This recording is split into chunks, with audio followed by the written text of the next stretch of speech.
इस बीच बड़ी खबर आपको बता दें, केंद्र सरकार ने राष्ट्रीय सुरक्षा सलाहकार बोर्ड का पुनर्गठन किया है। पहलगाम हमले के बाद सरकार ने बड़ा फैसला किया। पूर्व आरडब्ल्यूए चीफ आलोक जोशी इस बोर्ड के प्रमुख होंगे। पाकिस्तान से जारी तनाव के बीच ये अहम खबर है। बोर्ड प्रमुख आलोक जोशी के अलावा 6 सदस्य ये बोर्ड होगा, जिसमें से 3 सैन्य पृष्ठभूमि से जुड़े हैं, जबकि 2 भारतीय पुलिस सेना और 1 सदस्य विदेश सेवा से जुड़ा हुआ है।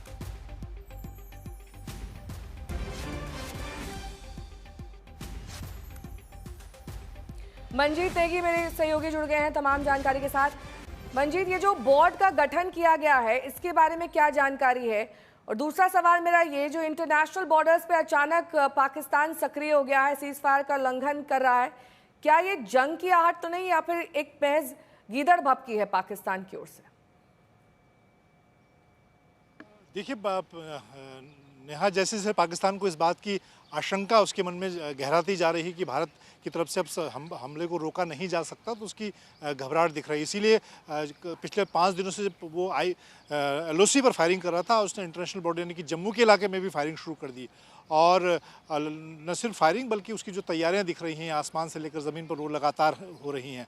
इसी तरह से अगर सरकार की तैयारी को आप देखें दिल्ली में, तो लगातार हर स्तर पर तैयारियां हो रही हैं। आज पहली बार सामान्य तौर पर, चाहे हम कैबिनेट की बैठक देखें, जो सब कमेटीज़ की बैठक है, cabinet committee on security, cabinet committee on political affair, cabinet committee on economic affair, ये सारी चीज़ें उस दशा में होती हैं जब देश पर कोई बड़ा संकट हो, युद्ध के हालात हों।